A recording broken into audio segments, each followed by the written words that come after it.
All right. Welcome, everybody. Thanks for joining us here in the Zoom room and practicing with us whenever you are on the YouTube channel. And tonight is, I was trying to recall, it's bothering me now that I can't think of it. But I think tonight will be the last in this little series I've been doing. Dharma talks about Bhutan, which I recently visited in October. It's really just like a month ago, month and a bit. Wow. Seems like a long time ago already. Um, yeah, quite a remarkable country. And so been talking about different aspects. Actually, I think there's another talk. Actually, yeah, shoot. I keep thinking of other topics from inspired from that time. So there probably is going to be another one. Just realized. Anyways, I hope it's all Dharma. Okay. So tonight, this may be something you've heard of. I hope you have. Um, so most countries, I don't know, I couldn't find the right way to word this for a Google search. Maybe all countries do this. Uh, Calculate and measure and uh, hmm, plan around their country's progress or their country's prosperity, the health of their economy, and they measure this by what's called GNP, gross national product. And gross national product, it is measures this is a measurement of the total value of goods and services produced by the country. And so this, the higher their productivity is considered like we're being successful and healthy and growing and etc. is the measurement. And so some of the things that the ways GNP is measured are, you'll get the sense of what the value is from these words. Government expenditures, private domestic investments, personal consumption expenditures, net exports, and income earned by residents that are living in foreign countries but are a resident uh, um, of that nationality, that a citizen of that country. And so you can see it's all like about money. It's all about productivity and income and expenditures and all these things is how this is usually measured. And in 1972, the fourth king of Bhutan, named Jigme Singye Wangchuk, the fourth king of Bhutan, coined and created what's called GNH, gross national happiness. And he says at that time that considered it more important than GDP, gross domestic product. This was quite remarkable at the time. And GNH, gross national happiness, became part of the Bhutanese constitution in 2008. And so he, and his advisors, I'm sure, felt that sustainable development should take a holistic approach towards what's called progress. And so it measures and looks at a much more holistic barometer of what is considered progress than just money in, money out, products in, products out, all these qualities. Um, there's there's four pillars of gross national happiness. And see if these sound different than GNP. Sustainable and equitable socioeconomic development, social and economic development. Environmental conservation is number two. The third pillar is the preservation and promotion of their very unique culture of Bhutan. And the fourth is good governance, the ways to institute and govern country. Um,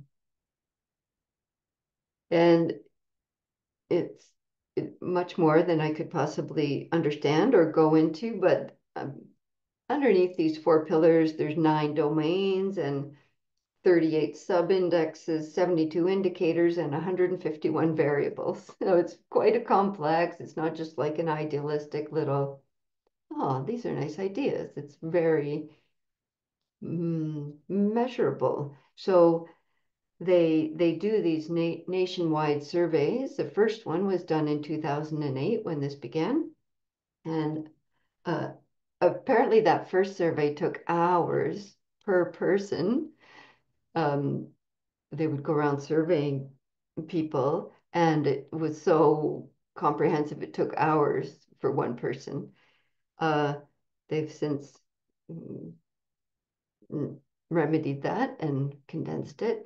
The second survey was done in 2010, and the last one was done 2015. They're due for another. Now, I need to give this huge caveat here that I'm sharing about this tonight, gross national happiness, as an ideal, as an aspiration, because I am quite the furthest thing from a political pundit. It's not my realm of knowledge and expertise by far. And so I want to acknowledge that this GNH, gross national happiness, um, has also been criticized as a propaganda tool and as a way, particularly in 2008 when it began, as a way to distract the world from what was happening, probably still is, of um, ethnic discrimination and political um, human right violations, particularly to the Nepalese people, a lot of Nepalese people that were living in Bhutan, Muslim Nepalese people. And so, there was at the beginning of this movement, I think a lot of Nepalese people of Hindu faith were, I said Muslim, didn't I? Hindu faith were expelled from the country, who had been living there for who knows how long. And I think some were mm, taken as prisoners and political prisoners and all these things. So this isn't something I know a lot about, but I really just want to name that this has also been critiqued and that Bhutan is not like Shangri-La. It's not some mythical perfection at all. And and there is a lot of beauty and skillfulness and part of the Dharmic middle path being cultivated and exemplified in their good governance. So there's kind of an ancient legal code of Bhutan before, their current constitution from 1629 that says, I love this quote, if the government cannot create happiness for its people, then there is no purpose for government to exist. Can you imagine? How great would that be if the government of the world were actually more concerned with people's well-being and happiness and the earth and the environment and all these variables, more so than profit, more so than, the 1% being able to continue, mm, yeah, exploitation, etc. So, if the government cannot create happiness for its people, then there is no purpose for government to exist. And so these values that are the underpinning of these values of gross national happiness it's a Buddhist country. They come from the Dharma. It comes from the middle way, the middle path, the Eightfold Noble Path to the way to the ending of dukkha or suffering. The middle way, as you may know, inspired by the not inspired by, but realized by Siddhartha Gautama, then known as Buddha, an awakened being who lived his early years in extreme 1%ness, decadence and privilege and comfort and consuming and protection and separateness, class. And then he went to the other extreme when he left that life and lived like in a very, very extreme, close to death, uh, ascetic practices of very rigid and uh, barely eating and not taking care of the body, not providing safety and comfort and security, not so much comfort, but like the requisites of practice, medicine and shelter and nutrition and clothing. These are the 4 prerequisites of meditation practice. And so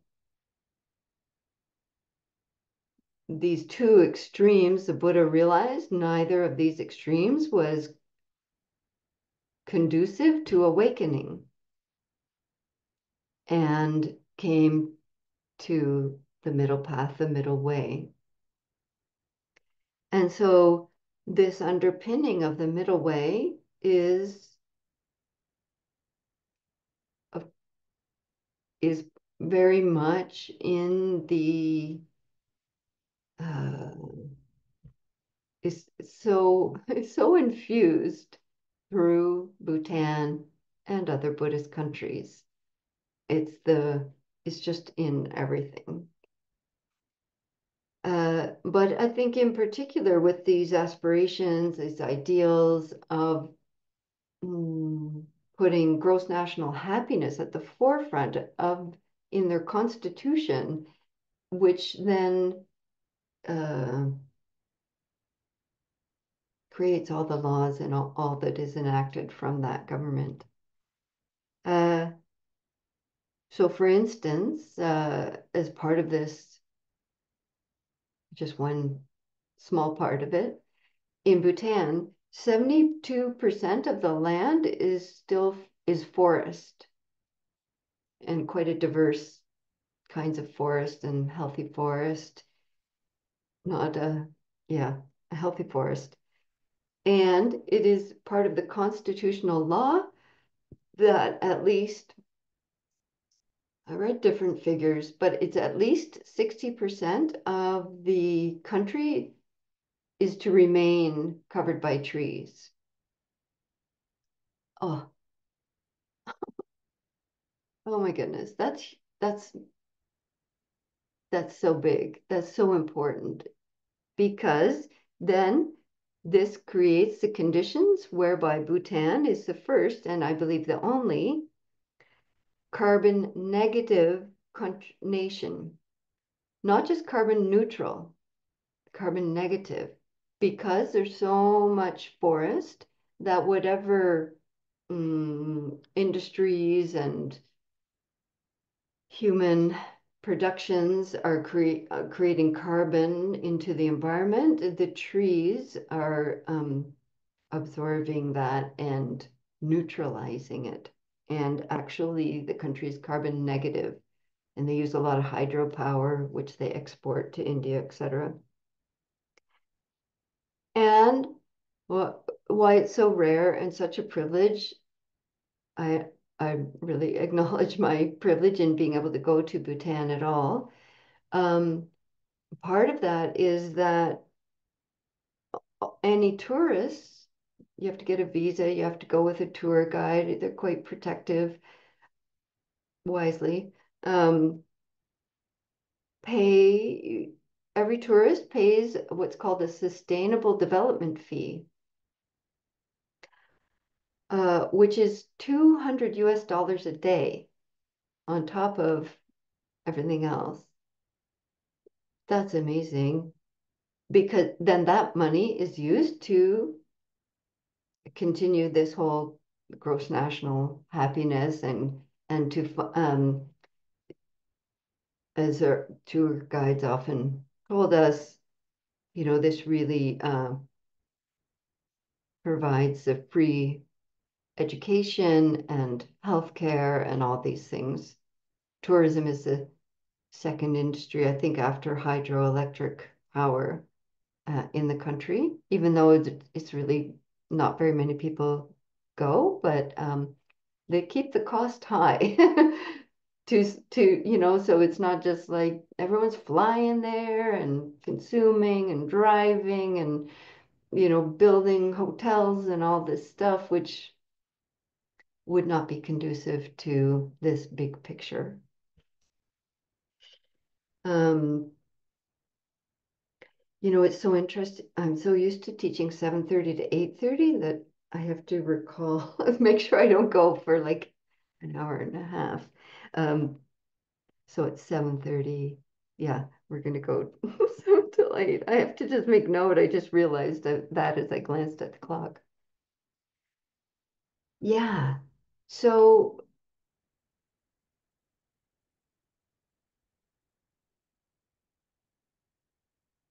this idea, these practices, these institutional implementations towards these different measures of happiness and which are quite very comprehensive,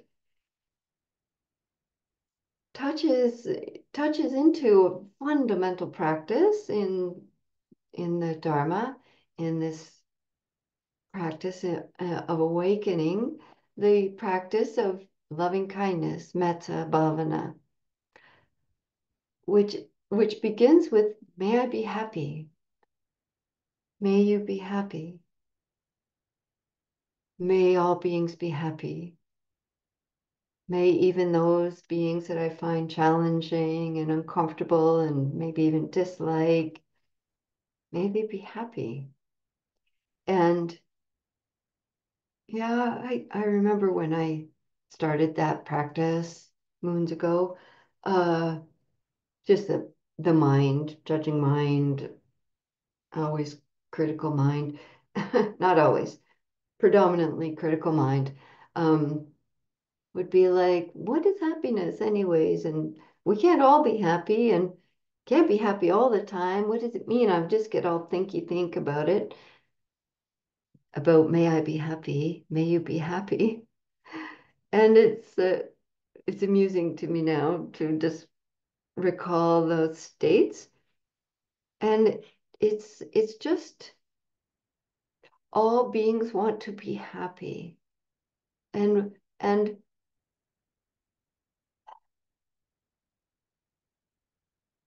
happiness is sukha in Pali, sukha, which is the opposite of dukkha.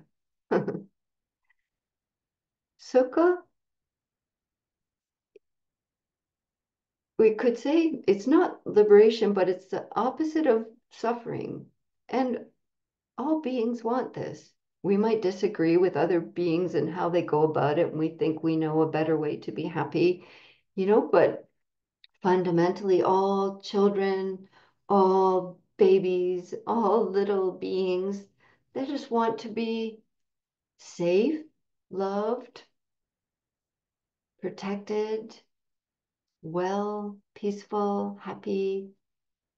It's a fundamental aspect and aspiration.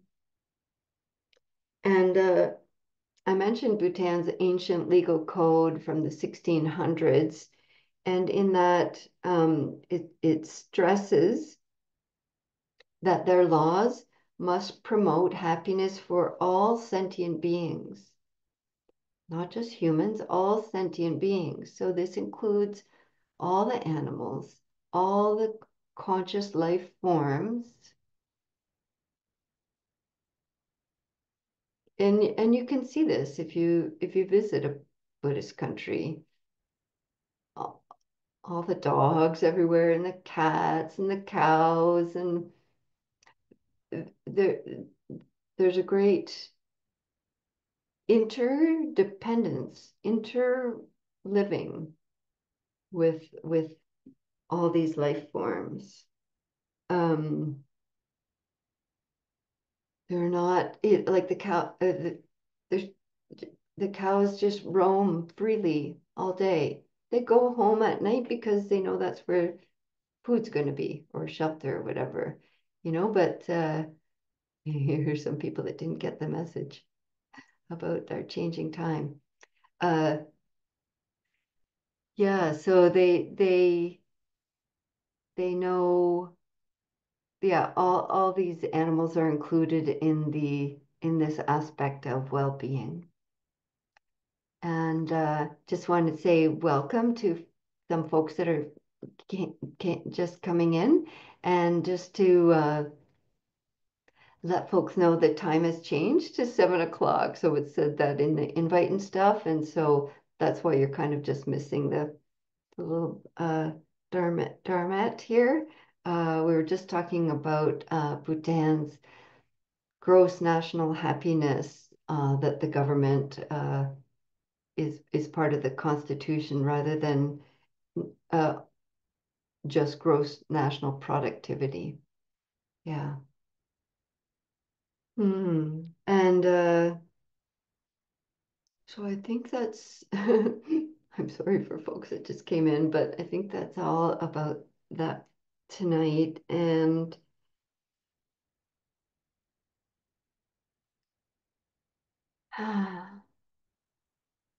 it's an interesting, if I was king, if I was prime minister, president, whatever type rulers one might have,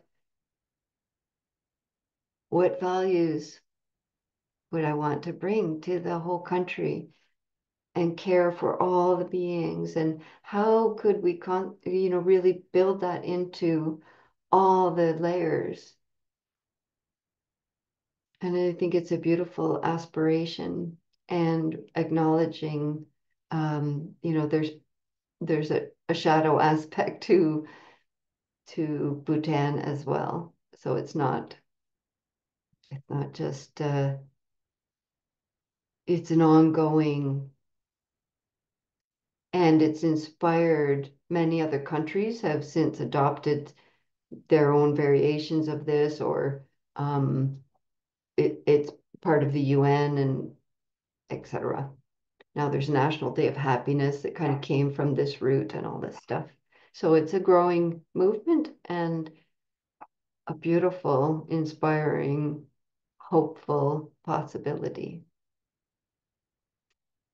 So as I was mentioning, it really, for me, relates to Metta Bhavana, the cultivation and the aspiration of wishing for all beings to be happy, all sentient beings. And so with this practice, I think of it myself, I find it helpful. It's like a seed in a garden. And that seed is like in what's called chitta, heart mind, the awake heart. And with intention and with perhaps phrases, if you like using phrases, we touch it, that seed, and invite it to grow. May I be happy. May I be safe. May I be well. May I be peaceful. Some people like repeating the phrases silently, internally, and just, yeah, to me, it's like a seed in the garden that I'm just watering or letting the sun touch and inviting it to grow. We all have this seed, this wish to be happy. And I'm just deciding in this moment which way I'll guide it. If we do categories, no. I'll just do it as a radiant practice to open eventually to all sentient beings. Okay, so as we settle in for practice, adjusting your space or seeing if you need any other cushions or comfort, I'm just going to mute for a sec while I have a sip of water.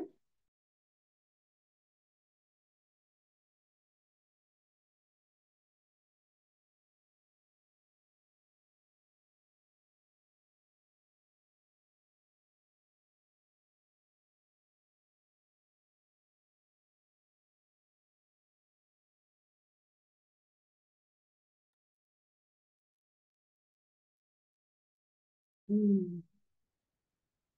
And as you begin settling into your posture, see if you need any other movement or stretch or adjustments. Some folks like to dim their lighting, some prefer to turn away from the computer screen. Mm, what will help you attend to your own heart, body, mind in this present moment?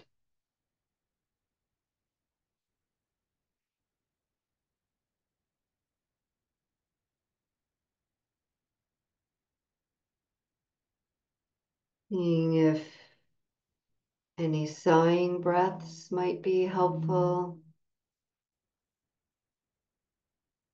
Letting go of some of our to-do list, letting some of our worries slide off the shoulders and drop off of the fingertips.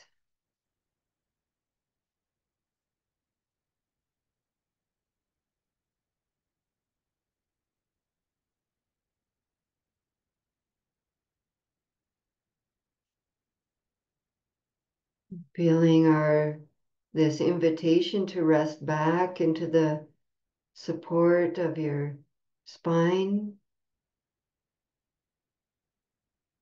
and down to our rootedness and relationship with the earth, feeling the support and contact and touch of the seat and the feet, or the whole back of the body if you're practicing laying down.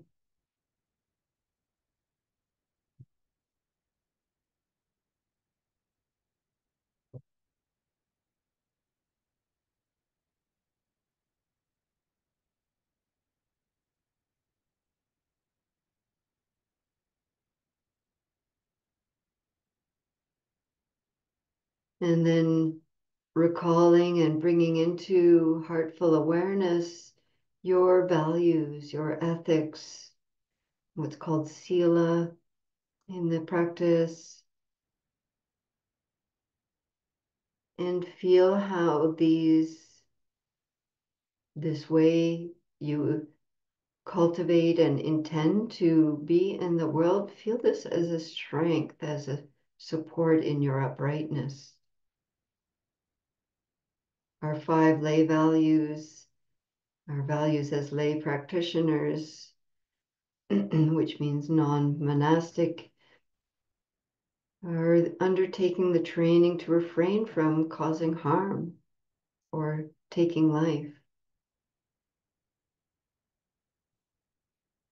The training to refrain from taking what isn't freely given.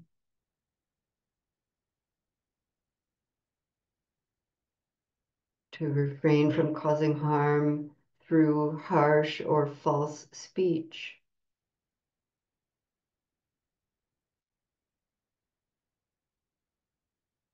The training to refrain from causing harm with our sensuality or sexuality.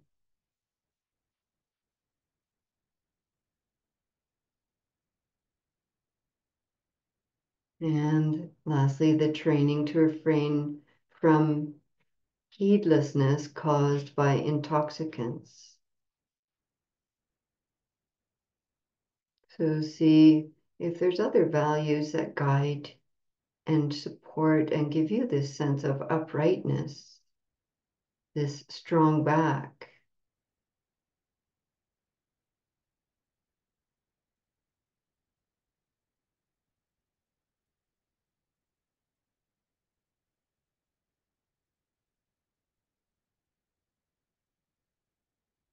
And from that sense of uprightness and centeredness, steadfastness, strong back, we can also feel and invite soft front,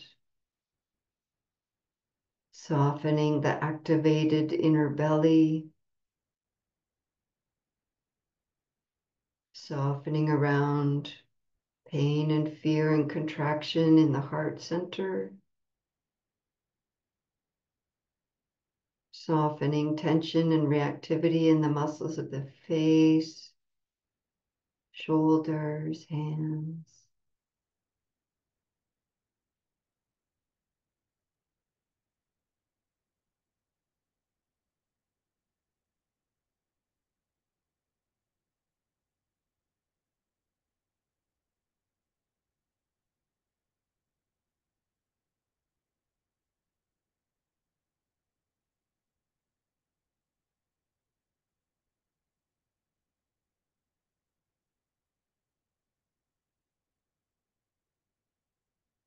And from this place of centeredness in the midst of it all, presence, groundedness, uprightness,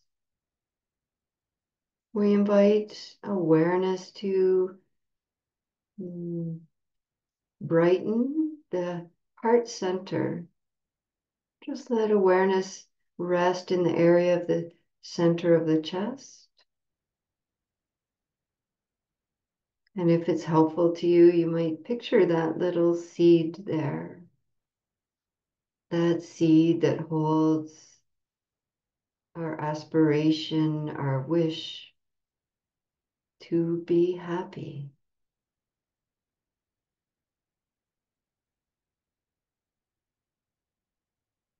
You might feel it as a sense of, however small or large, a sense of warmth or care or brightness as you allow yourself, either with words or just a felt experience, to cultivate that seed. May I be happy.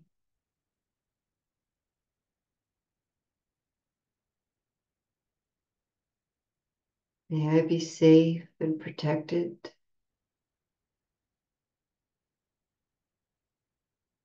from inner and outer harm. May I be safe.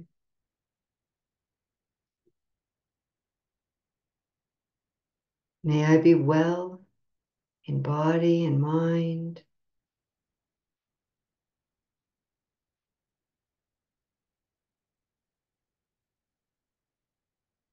May I be peaceful.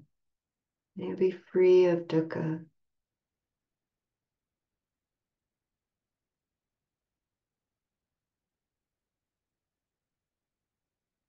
May I be happy.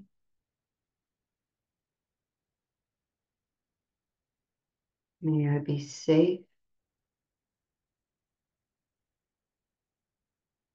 May I be well.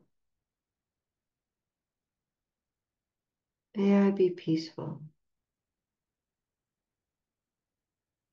And you could use your own words or just a felt experience and repeat this a few more times, feeling that seed growing, that warmth, that wish, that kind relationship with yourself.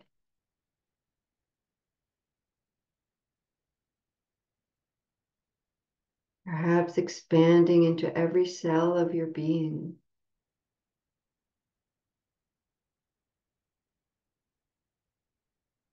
May I know true happiness.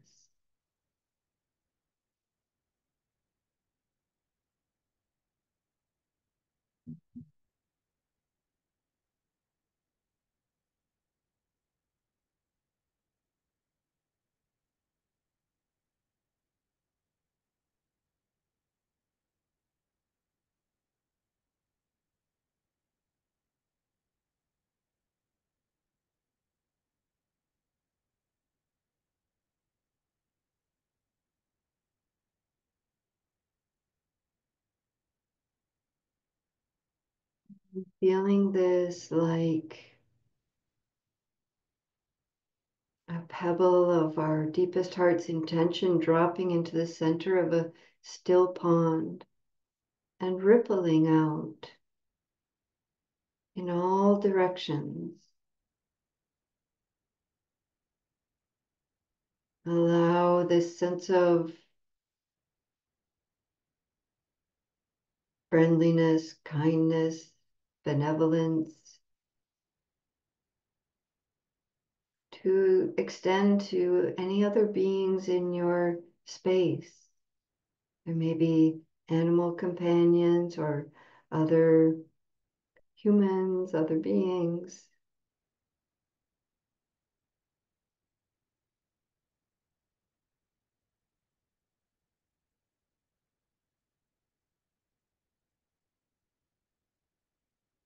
You might include visitors that have come into your space.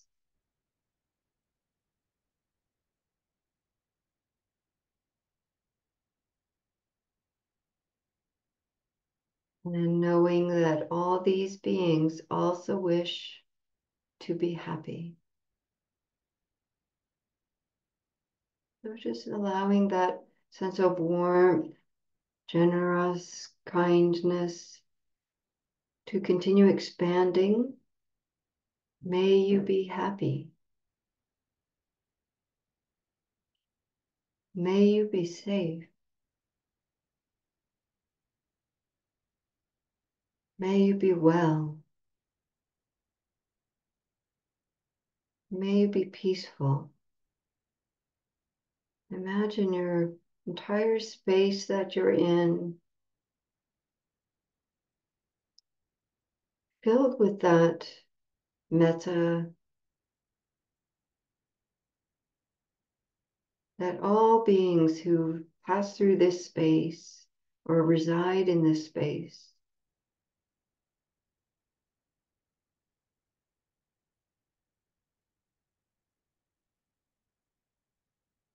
might sense and feel this sense of care.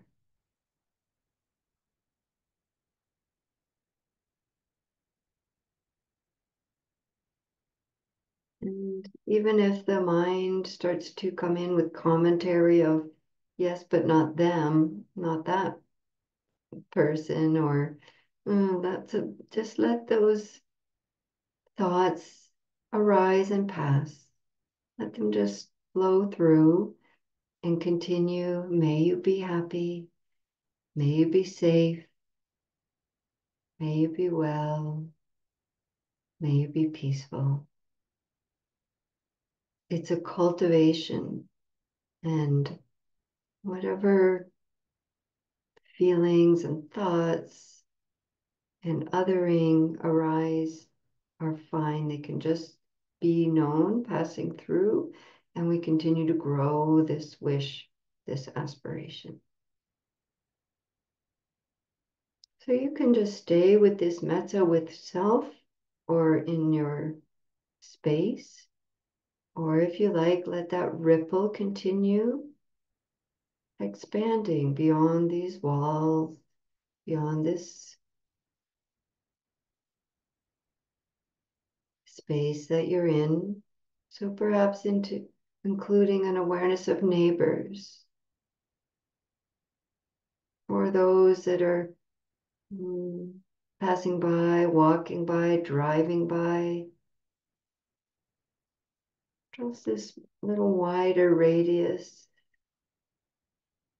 And within that space are all the animal beings, all the variety of sentient beings, winged and finned and many-legged, and may you be happy.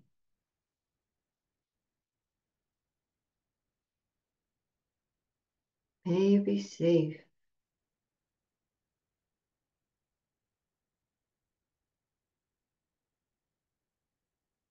May you be well.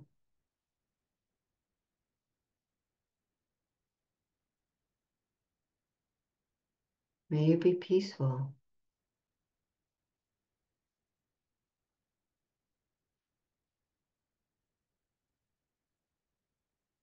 Using your own words or repeating these, or just the felt experience of cultivating this seed of Metta Bhavana.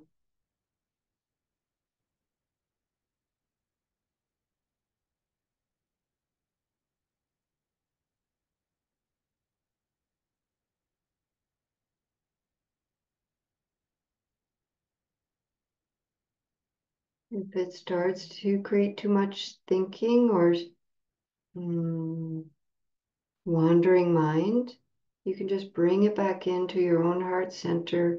May I be happy.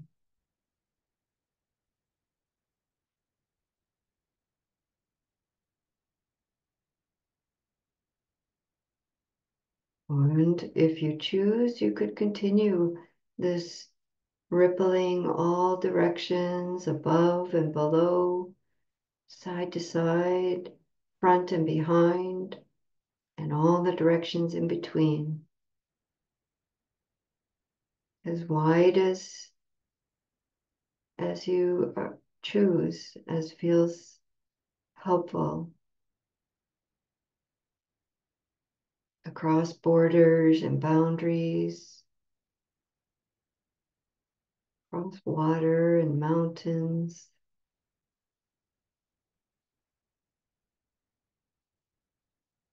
including all the beings in the water, in the air, in the soil.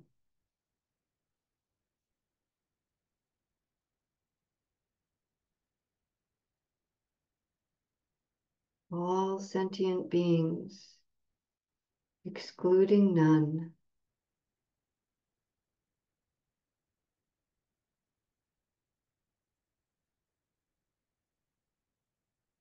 May you be happy.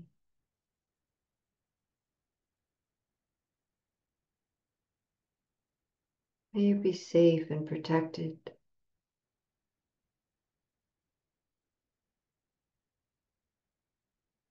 May you be well.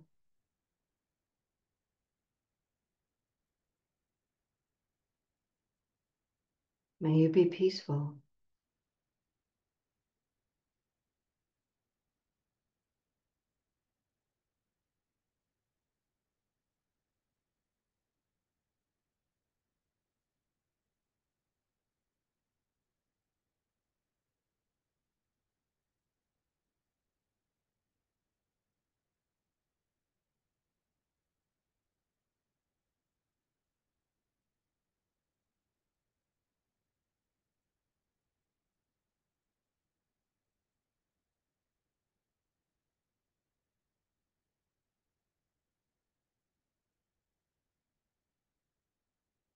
May I, may you, May all beings and all governments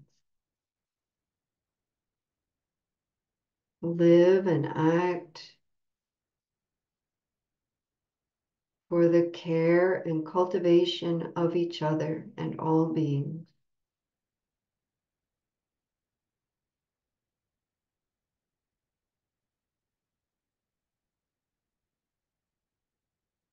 May all beings everywhere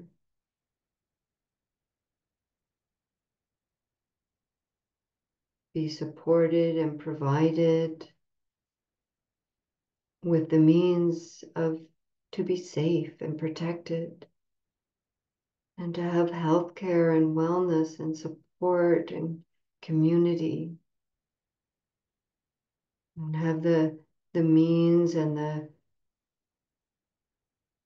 the care, the housing, the medicine, the food to support peace and happiness.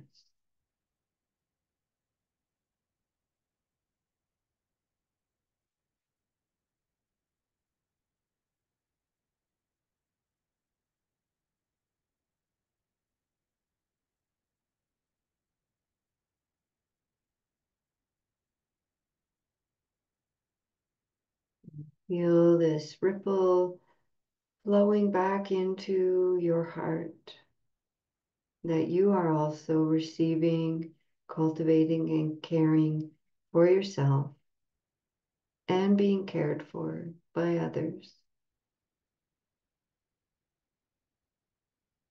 May I, may you, may all beings everywhere be happy.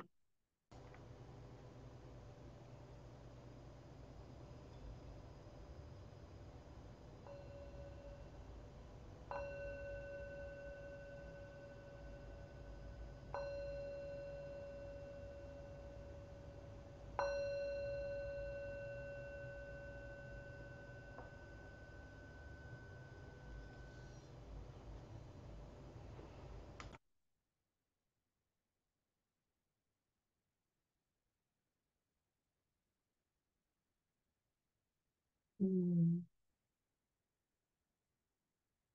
Thank you for sharing practice with us. And if you've joined us on the YouTube channel, please check the links below. There'll be a link there for our upcoming New Year's meditation retreat. And if you're in the Uxbridge area, I'm teaching there on December 15th. There's a Sangha there. You could message me if you want information about that, or Google Uxbridge Sangha or Uxbridge Vipassana meditation. See what you find. And I'll be there December 15th. And also teaching this New Year's retreat. Would love to share that with you. Thanks for being here.